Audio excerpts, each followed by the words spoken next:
Okay, hang on, because did you guys hear that recording in progress? Because you should have heard that, but it says recording. So you guys heard that? Was there Yeah. now recording? Okay, good, because I didn't hear it on my side. Okay, so why don't we get going? We're here today to do a couple of different things in this first session. First thing is we're going to talk a little bit about Rotary and what Rotary is, for those of you who may not know or would like to know again what it's about. And then we're going to talk a little bit about Foundation 101. Mr. Del Green will walk us through that. So before that, we've got our district governor, Randy Hart, online. So Randy, give us a whirl. All right, thanks, Benson. Always great to see my good friend Del on the Zoom this morning, and I seen Laura on the Zoom. I'll see her in Astoria later on this afternoon, about 3 o'clock in Ocean View, correct? Okay. Yeah, sorry, Laura's just kind of in and out. Sorry, Benson. That's okay. Is everybody here okay now? Yep, can hear fine. Okay, good. And everybody can hear Randy speaking? Thumbs up. All right. Okay, Randy. I actually lost your audio for a second. So did you finish up already? Are you already done now? No, well, it's quick, but it's not quite that quick. Okay, go for it. Go for it. We're in small again and it gets start all over again. Go for it. Well, yeah, I just wanted to take a quick minute to say good morning and how much I appreciate everybody tuning in on a Saturday morning for what I consider is the most important training, especially for the PEs that are coming up. It's a building block of learning that we've developed here in the district, thanks to Benson and Naomi. I think it's some of the best training throughout the whole zone. I don't know of any other district that goes to training at the level that we do. And it's a building block kind of thing. And 101 is a great place to start if you're not, intimately familiar with Rotary. I've been in Rotary 34 years now, and I still learn new stuff about Rotary, whether it be the foundation or membership or whatever. There's still always lots to learn. So Rotary 101 is a great place to start. But as I mentioned, it's a building block. The PE's got the big picture at PETS, and now we move into Spring District Training Assembly, and I think they're kind of renaming things. So forgive me if I didn't name the training correctly. But it is a building block in the Spring District Training Assembly, whether we were doing it in person or Zoom. That we've been doing the last couple of years, it's still just very, very, very important for the PEs and for the district as a whole in order to grow and take some of that pressure off of the presidents and the clubs in learning about Rotary and what to do. And so the District Training Assembly reinforces PETS, but it digs deeper and more specifically to Rotary in Hawaii, Rotary in D5000. So that's why I think Spring District Training Assembly is just one of the most important pieces of training that we do each year. So with that, I know it's jam-packed with training today and all the different breakouts and stuff. So I'll turn it back over to Benson. Okay, Randy, thanks a lot. It's always really good to hear from the head of the pack over here. So appreciate your time and joining us today. So see a great variety of folks on the screen today. A lot of longtime Rotarians. So this will be kind of a brusher up course for you. And if you haven't been in Rotary very long, then this is where kind of it starts. And so I'm gonna tee this baby up, and then we'll get her going. Okay, everybody see that now? I got it on full screen for me, so I can't really see you guys. I mean, I can see a couple of you guys, but basically, this PowerPoint is really to talk about Rotary as a whole, Rotary internationally, and then Rotary within our district, District 5000. So here's a couple of faces. Actually, there's some people that are on the call today in this picture. So we put this together, and we began to run it a couple of years ago, about every other month, and it's really designed for people who just have joined Rotary, haven't been in Rotary long, or people who have been in Rotary for a while and say, hey man, it's, you know, I've been a Rotarian for 34 years, maybe I ought to tune into this to see kind of what the most updated version of Rotary is. So I'm going to click you guys through it. It moves pretty quick. If you got any questions, actually, we'll take some questions afterwards. Like I said, I got a lot of past district governors on the call today, so we're going to have a lot of resources over here.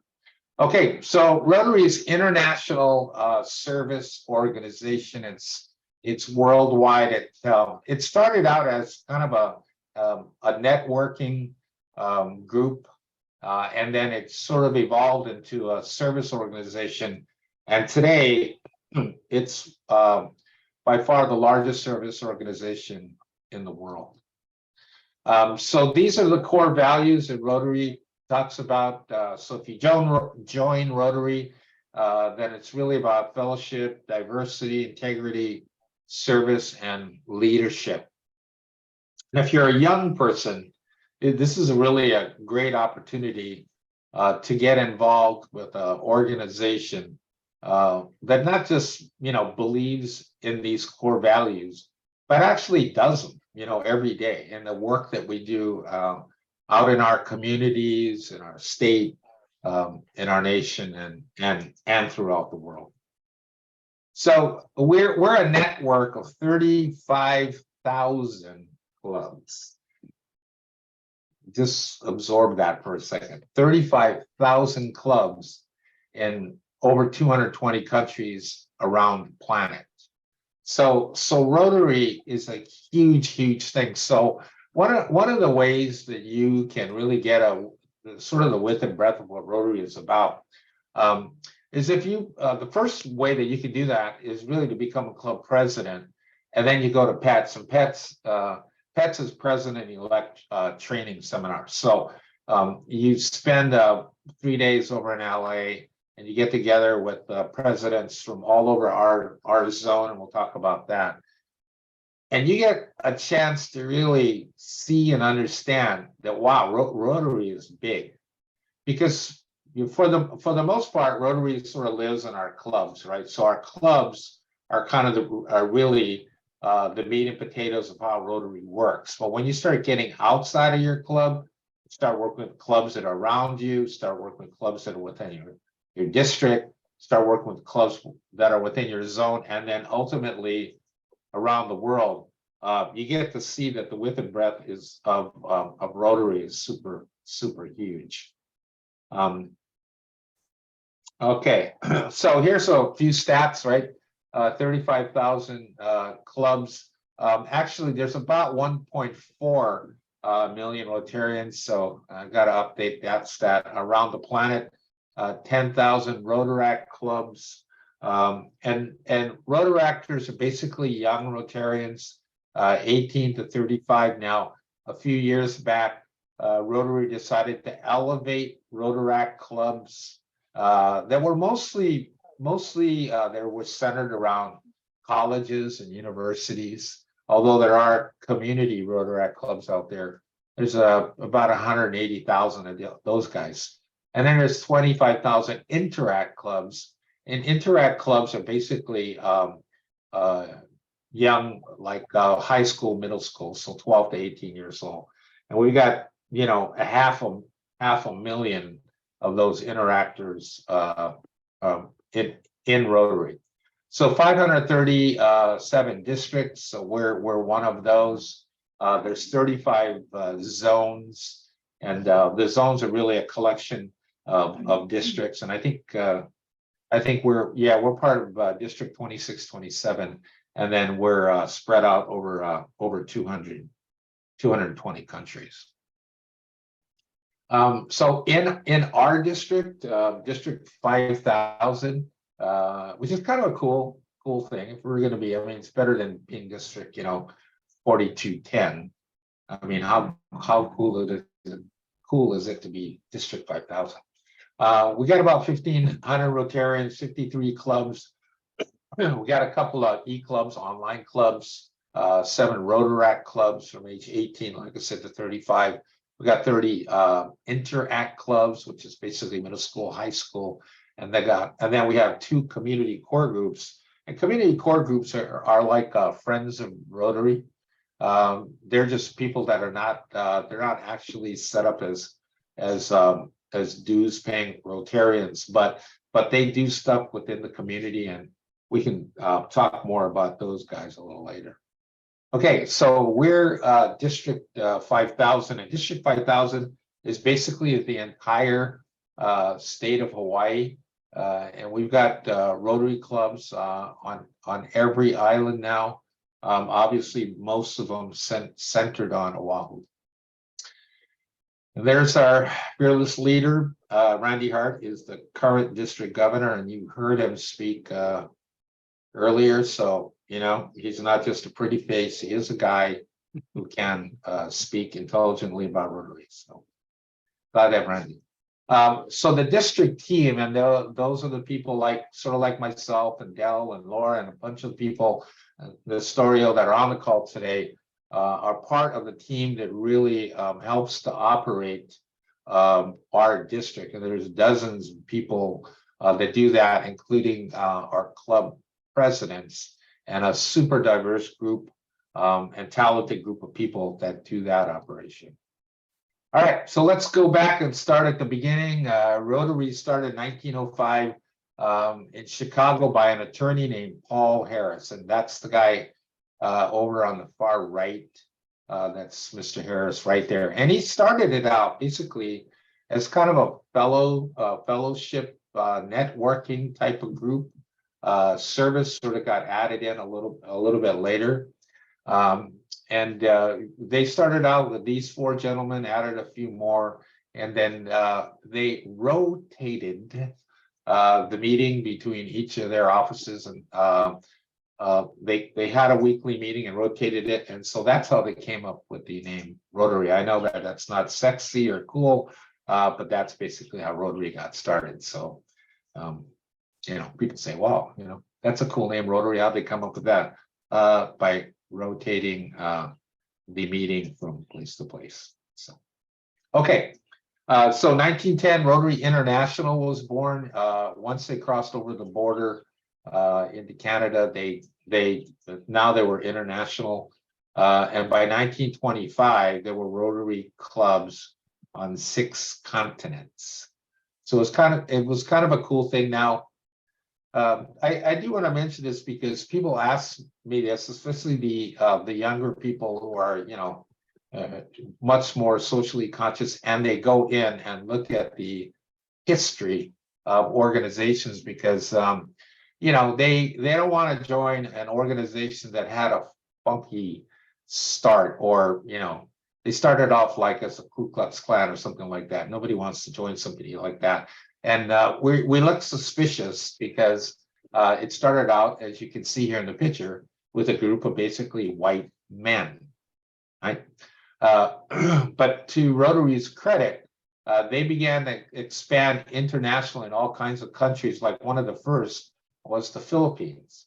And so now, although it took them a little while to, come to the table about getting women into Rotary, and that didn't happen until actually in the early 80s. And we have Nancy Cabral here, actually, who was the first woman Rotarian on our island, or maybe in the state, not sure, Nancy, but you're gonna clarify that for us. But at any rate, yeah, it took them a little while to come to that, but Rotary has evolved into a really super great organization. So first Rotary Club in Hawaii was chartered 1915 with 29 members. That's the old McCandless building, back in 1915. And then the second club was chartered where? It was at Hilo. Yeah, the Hilo Club. Yep, there we go. Nancy's raising her hand. So Hilo Club just celebrated its 100th anniversary here 2 years ago. Well, it's 2023, so I guess it's 3 years ago. All right, 7 areas of focus. So what does Rotary do? Okay, promoting peace is one of them. So there are 6 of them right here: promoting peace, fighting disease, providing clean water and sanitation, saving mothers and children, supporting education, and growing local economy. So the projects that Rotary does all over the world generally cover these 6 areas of focus. Now, for a long time, there was only 6, and then we added the 7th a couple of years back, and it is the environment. And so over the last few years, last 5 years, Rotary International spent about $18 million of foundation grant funding that's been allocated to environment-related projects over the last 5 years. So that is a pretty cool thing. Okay, so what do Rotarians do? Okay, so this is kind of a shot of one of our clubs here in Honolulu. What do we do? Okay, well, we solve problems, right? And so there's no challenge too big for us. We immunize 2.5 billion children against polio. Basically, since 1984, able to wipe polio off the face of the earth, and then we continue to immunize them, and we're really focused on eradicating that disease. We work together, right? So Rotary is a place where we get people in the community. Our clubs work together for the benefit of everybody that's there. And so what I've seen in Rotary, and the basic Rotarian that's out there, they join Rotary because they're at a point in their life where they're ready to sort of give back to the community. And so Rotary clubs typically spend a lot of their time, almost all of their time, trying to figure out ways in which they can contribute to the community. Okay, we have regular meetings. Now, some of the meetings are virtual, some of them are hybrid. Some clubs meet weekly, some meet every other week. Our club meets every other week, and then on the off weeks we have a social, and then we have a service project. So we do get together 4 times a month, but it differs from club to club. We serve the community, like I was saying. We're all kinds of projects, from setting up these rescue buoys to cleaning up garbage, to painting stuff, to throwing Yankee balls into the Alawai, and then over here in Lilio Kalani Park, we do that here on the Big Island as well. And there's no shortage of organizations out there that are looking for Rotary's help. And I think a lot of the other districts are, they're sort of envious of us in terms of the fact that we don't really have to go out and look for projects. We're actually constantly, people are saying, hey, could you come down and work at the food bank? Hey, could you come over and help paint our homeless shelter? So there's lots of opportunity for Rotary to participate in community service. Okay, we work with our youth. So we have RILA, which is Rotary Youth Leadership Awards, or Academy, however you want to say it. But we're working with youth all over our state every year. In fact, February, we had 3 different RILAs, I think, that were going on in different parts of our state.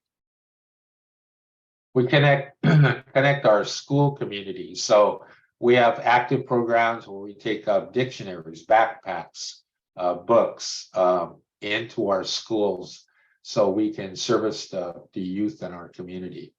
So very, very active doing that.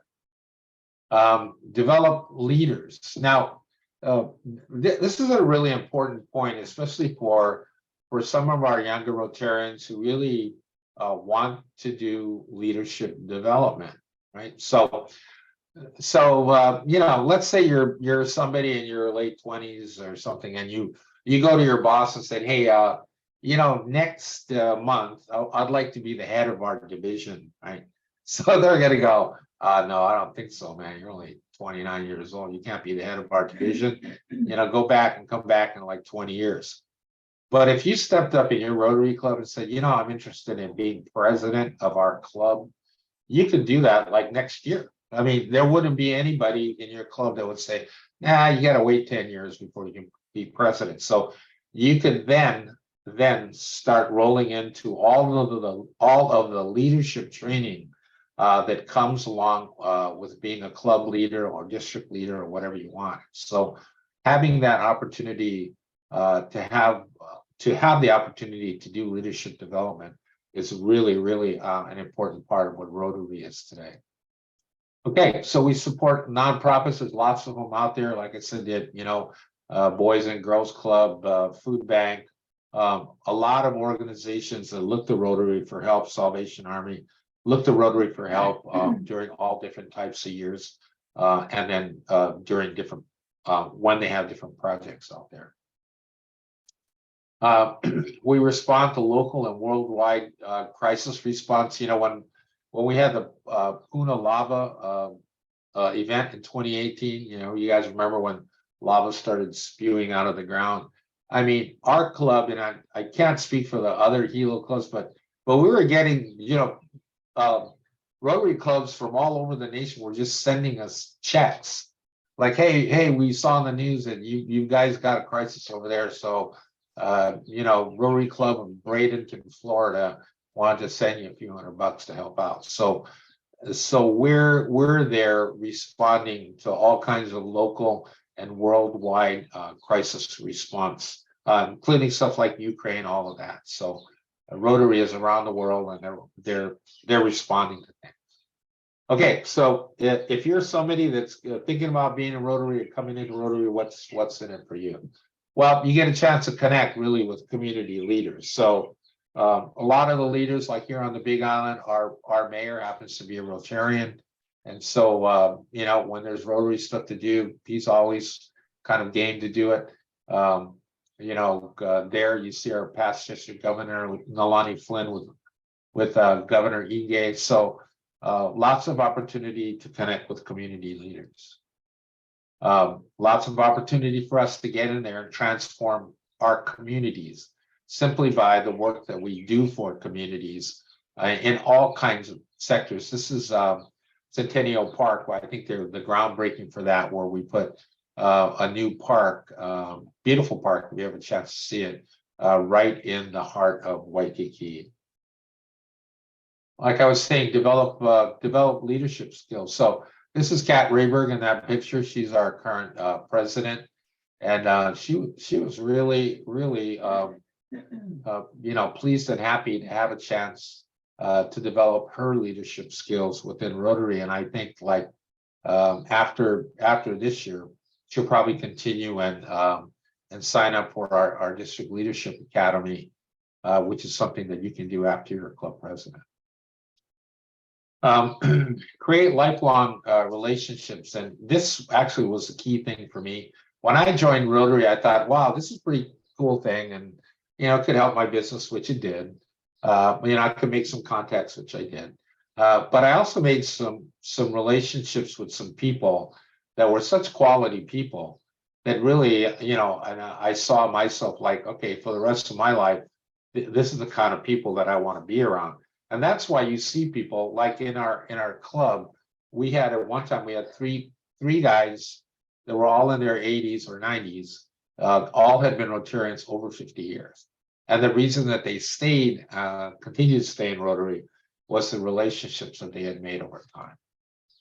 Okay, it's a great environment for families. And so I know like in our family, can't escape Rotary, man. So if you're, I got kids, grandkids, I got great grandkids.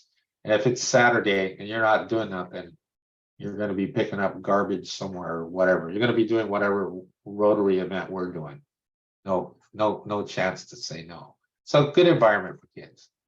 And then you're really just a chance to grow kind of as a human being. I know in the years that I've been in Rotary, just the evolution of my thinking, my thought process, my view of the world, and what I can do to contribute to that has been really expanded a lot by what Rotary can do. So, okay, I am gonna stop there. And see now, if you have any questions, we can take questions. If not, if you guys are happy with that, or you can put them in the chat, and then we can answer them. Otherwise, I can turn it over to my buddy, Mr. Del Green, and you can kind of take it from there. Let me make sure that. Okay. Does that sound okay? Del, you ready to rock and roll? Sure. Yeah. No one has any questions of you, Benson. I personally want to thank you for that great I thought it was a great presentation. And it was a lovely segue into the foundation as well, because I don't think you can talk about Rotary necessarily without having some discussion about the foundation.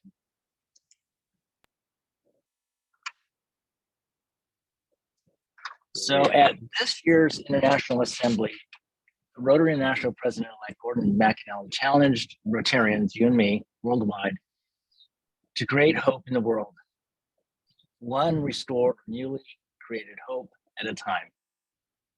And that is what the foundation is all about. I think. There we go. So when we refer to the foundation, what do we mean? Are we talking about the charitable club foundation that some of your clubs have? No, not today. Are we referring to the foundation that District 5000 has? No, not today. How's about the Hawaii Rotary Youth Foundation, that fabulous foundation that we rely upon to give those wonderful scholarships to bright young students who are going off to college? No, not today. Today, we're going to talk about the Rotary Foundation. I think. Oops.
So the foundation is the engine for the good that we do around the world.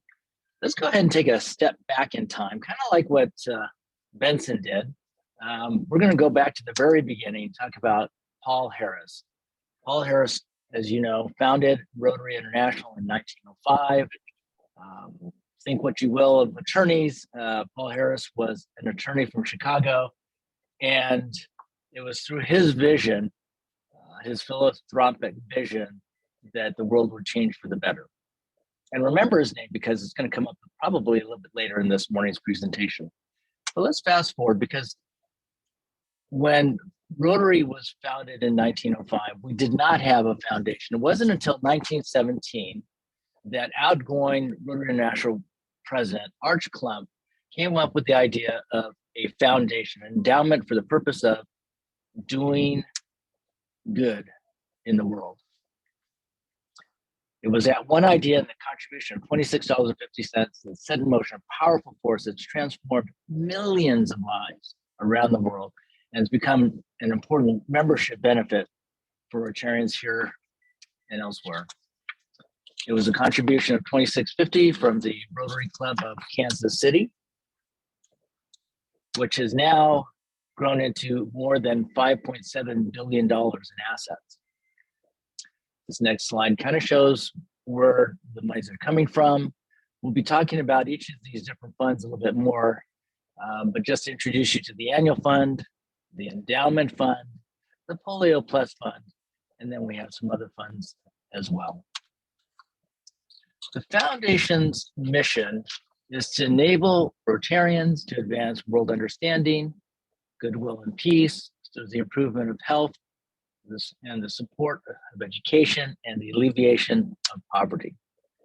I think it's important to note that it exists to enable Rotarians to do these things. It exists for us to do good in the world. And how do we do that? Well, primarily through different types of grants. These are the major types of grants that we have available to us through the foundation. The first is district grants. These are generally for projects that are local, but they don't necessarily have to be local projects. We've got global grants, which are generally international projects. We've got disaster response grants, and I think it's also something that Benson touched upon, where we are responding to disasters in places like Ukraine, Turkey, Syria, and elsewhere in the world. And then the last one are programs of scale, which are a competitive $2 million grant that's awarded annually to successful applicants. So let's look at some numbers. In terms of district grants, at the end of last year, we had 478 district grants for a total of $27 million. We were able to do 1,199 global grants to the tune of $73 million. 207 disaster response grants. That number has grown considerably since the last published numbers, and that's primarily because of Ukraine. And that was $8 million. And we have one program skill grant to the tune of $2 million. As I alluded, the foundation really is a membership benefit for you and me, because it's through the foundation that we get to do district grants, that we do get to do global grants. And with our district grants, as I indicated, they can be used to do local projects, but also international projects. I won't go into, since this is a 101, I won't go into too much detail about its membership benefit, but suffice it to say that it is, and we encourage you to participate. As was mentioned in the 101 presentation, we have 7 areas of focus.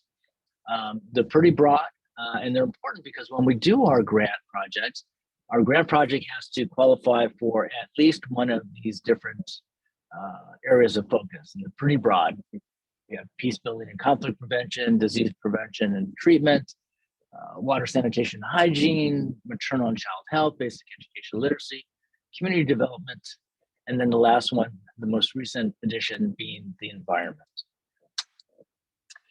This graph shows you where the monies are going, the numbers of projects that have been done, and also in terms of funding, you can see that the lion's share of the monies that are flowing through the foundation go to disease prevention and treatment.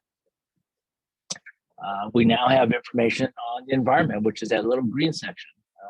So we had 33 grants last year, funded at the rate of $1.9 million. So it's nice to see how these numbers kind of shape up, and it's a nice graph because we can kind of see where everything kind of comes into play and where the needs are worldwide. Now, how do we support the foundation? Well, we have 4 basic types of funds. As mentioned earlier, we have the annual fund, which basically supports what we do today. We have the endowment fund, which secures tomorrow by creating a corpus, and the earnings then are used to fund projects, but the corpus itself remains in the fund and is not touched. The polio fund is kind of like the annual fund in that it supports today, but it supports the polio eradication effort. So it's earmarked for that. And then other would be, for example, our disaster response funds and the like. So let's talk about the annual fund just a bit. In the annual fund, these are contributions that we make today to the annual fund. When we make our contributions, we encourage people to consider to mark share, because what happens then is that when we make those contributions to the annual fund, Rotary International invests those monies for a period of 3 years and uses the earnings from those investments for its operations, and then returns those monies back to the districts that contributed those monies. Now, it used to be that they would return all of it, but nowadays there is a 5% operating fee that comes off the top, so we get 95% of it back. That 95% then is split between the World Fund and then district designated funds. So that's an important aspect of the annual fund. We also have an endowment fund, as I mentioned. The endowment fund is critically different from the annual fund in that we're not spending the monies that are contributed. Instead, they form the corpus of a trust or a fund, and then that fund is then invested, and it's only the investment earnings, the spendable earnings, that are then returned to the district in the form of district grant funds and what have you. But the endowment fund also has a share component. The difference, of course, being that these monies don't sit at Rotary for 3 years, but it's the earnings that are then considered to be part of the share program and then are split between the World Fund and district designated funds after the 5% operating fee that Rotary skims off the top. We have polio. This is our major project at this point in time. For those of you who might not be aware, through the efforts of Rotary International, we've been able to eradicate polio from pretty much every country, the wild polio virus from every country in the world, with the exception of 2, Afghanistan and Pakistan.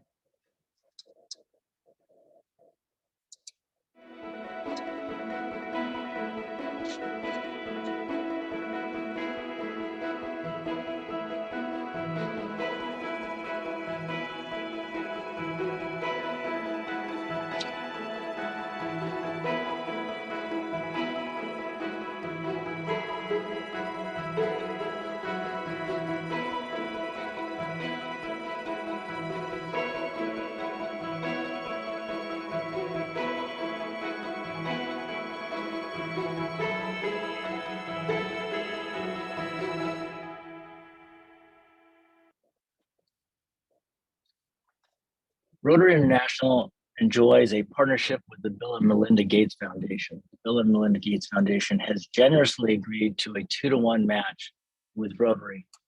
Pursuant to this match, for every dollar that a Rotarian contributes to the polio fund, the Bill and Melinda Gates Foundation will contribute $2. That's multiplying every investment dollar that we make. These are the current stats. As you can see, one of the things that Rotary does is it has a dedicated website that keeps track of how polio cases are popping up around the world. And to date, when this particular slide was created a couple days ago, or a day ago rather, I'm sorry, Afghanistan had no new cases, Pakistan had 1. And at the bottom of this slide, you can kind of see how the cases have been in 2020. There were 56 in Afghanistan, and we're down to 0. And in Pakistan, there were 84, and now we're down to 1. Hopefully those trends continue. We have the disaster response funds, which have become increasingly important with the war in Ukraine, the earthquakes in Turkey and Syria. And some of you may have gotten an email from Rotary International reminding us that we have the ability to contribute to some of these different disaster response funds. And this is basically the foundation in a nutshell. This is kind of the funding process where we have Rotarians on the left who contribute generously. We have choices between contributing to Polio Plus, which we are all encouraged to do annually. We have the annual fund, which we're also encouraged to do as well. We have the endowment fund for those who have the ability to make contributions either with present dollars, or it could be a planned gift like in your will or a life insurance policy. And then at the bottom, we have little grant projects. Some of these projects, like the funds rather, like the annual fund, endowment fund, have the share element where the monies then are split between district designated funds, the rural fund, and then come back to the districts in terms of grant monies. Now, one of the things that's unique about District 5000 is that unlike other districts around the world, in other districts, when the DDF comes back to the district governor sits down with his or her team and then decides how those monies are going to be spent. Hawaii is a little bit different. Hawaii is considerably different in that we do not make that decision at the district governor level as much as I might have wanted to do that, or maybe even Randy wanted to do that this year. We don't do that. What we do is we give the monies back to the clubs that made those contributions so that the clubs can then decide where those monies get spent. I'd like to think that we're a little more enlightened than our brethren around the Rotary world, but just kind of keep that in mind, because you might get email messages from people asking you to contribute DDF because they have a different model in the districts that they come from. But Hawaii is different in that regard. And how do we support the foundation? Well, we have lots of ways to support the foundation. This is just a list of some of them. Rotary Direct is my favorite. This is where we have a recurring gift. You can sign up to give monthly, quarterly, annually, whatever amount you want to give. It's a nice way if you want to be we'll get into the different giving levels in just a bit, but it's a nice way to be able to painlessly and effortlessly make sure that whatever giving you want to participate in, you can achieve that in a relatively painless way. Another way is just simply go online. It's really super easy. By my count, there are at least 3 different ways to get to the same place to contribute monies to either the annual fund, the endowment fund, or any of the other funds that are available to the foundation.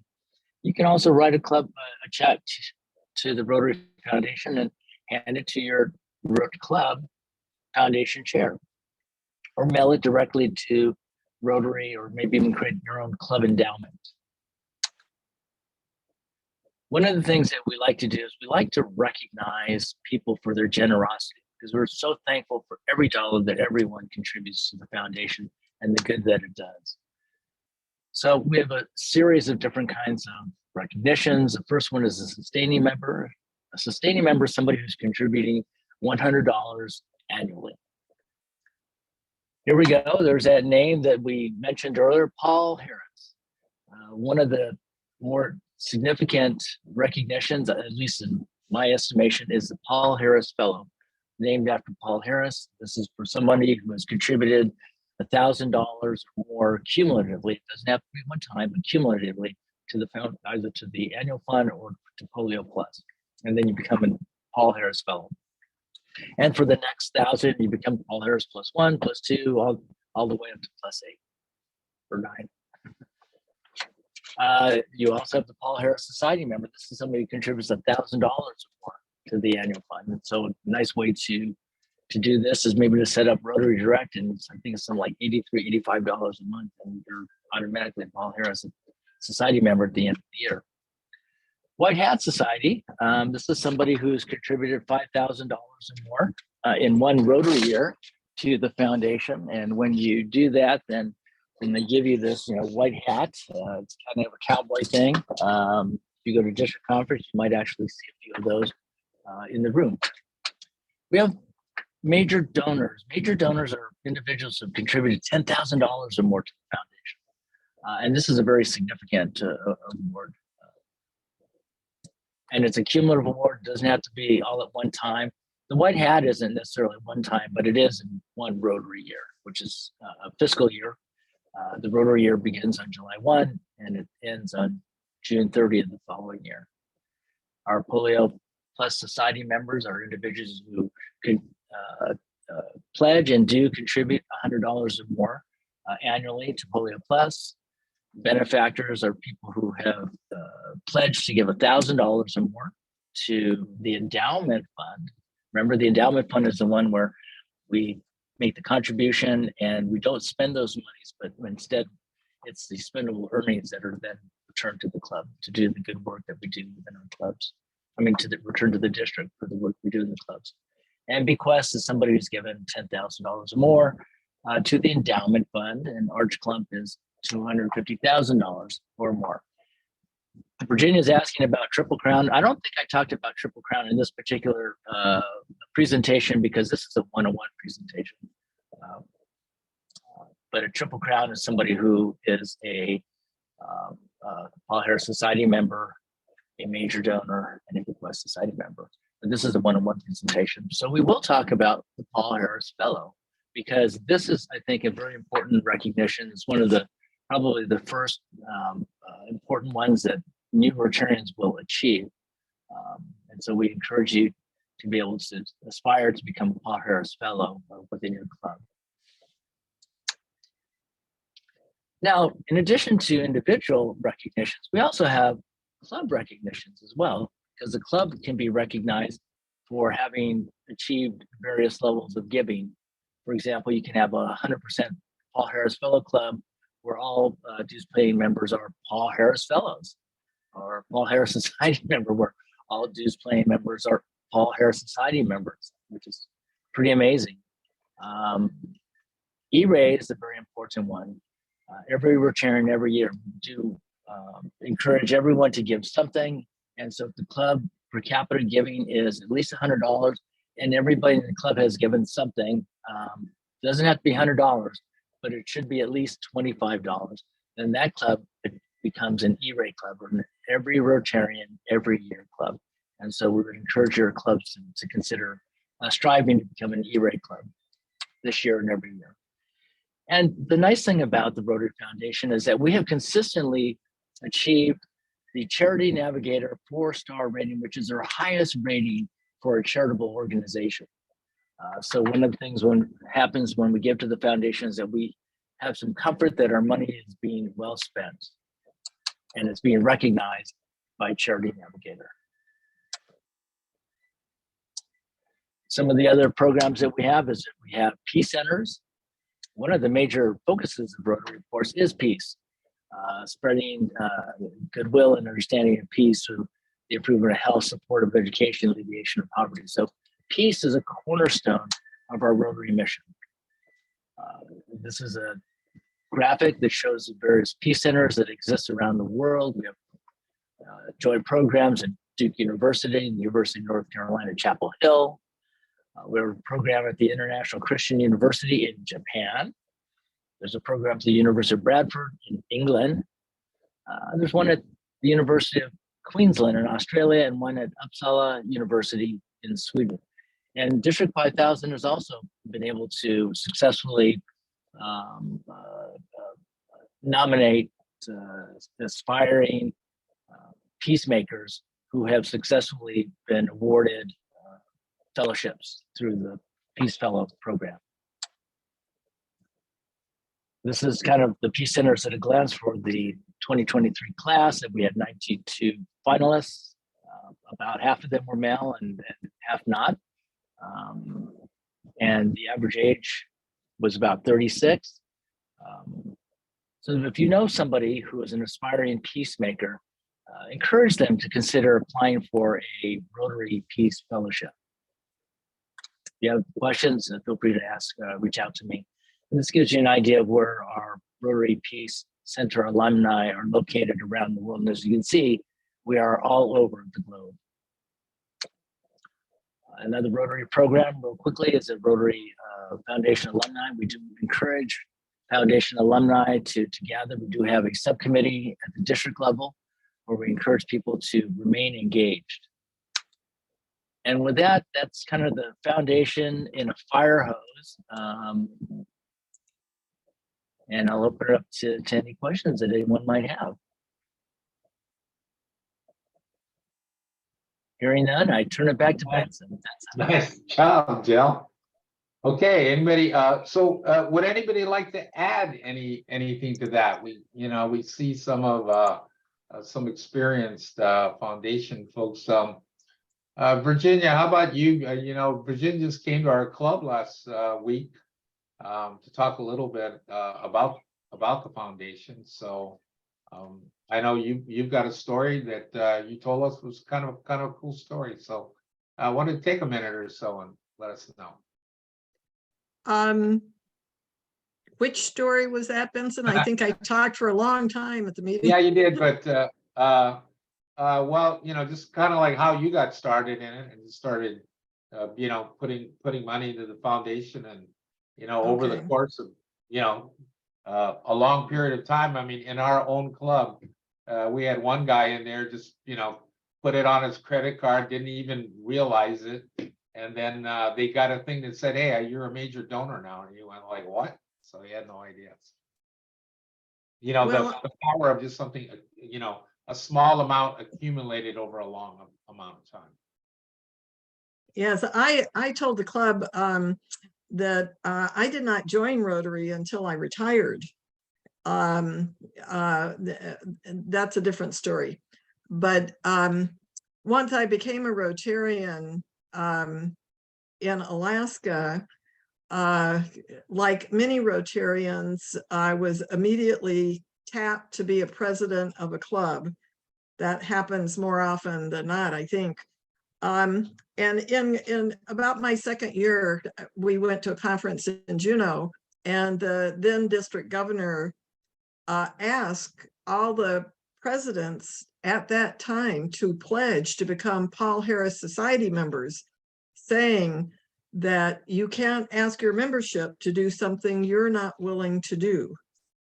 And we can argue that back and forth, but at that time, I took that very seriously. That's kind of a principle of leadership, is be willing to do everything that you ask your members to do, whether it's Rotary or in your work environment. And so I joined, and I signed up for Rotary Direct and didn't think about it again. As Benson said, it just kind of becomes invisible once you make that monthly commitment of $84. And I brought that up because I really believe that a lot of Rotarians think that it's only kind of the high rollers who make these big donations to the Rotary Foundation, when in fact the Paul Harris Society generates more money in our district than any other level of giving. And so I just want to be sure that club members know that sometimes the tortoise wins the race. The people who slowly donate every month to the Rotary Foundation become major donors. And as my husband and I did, we're both major donors, not because we have tons of money, we were public employees, but because we gave a little every month. So Cool. Okay, well, we got about 4 minutes to the beginning of the next session, but I'm going to let Alan, because Alan always has something important to say. Alan, go for it, bud. I just got a quick question as a grant chair, among other things, with our club. That presentation that you did there was really good, updated. How can we get a copy of that, or do we just click on the web? Is it on the district website? That PowerPoint presentation? No, it's not. And it probably won't be, since I don't own all the images. Oh, okay. All right. I took screenshots of some of the slides, so that's, thank you. But you can reach out to me, and some of them are definitely I think in the public domain. Okay. Yeah, We'll get you what you need. The Dell Green original. Okay, any other thoughts? So as you folks know, this beginning session at 9 o'clock is winding down. Actually, it's going to wind down right now. And then our next session, which is going to start in a few minutes here. So I actually have to stop this recording, which I'm going to do that now before I forget to do it. Okay, here we go. Stop recording. Yes.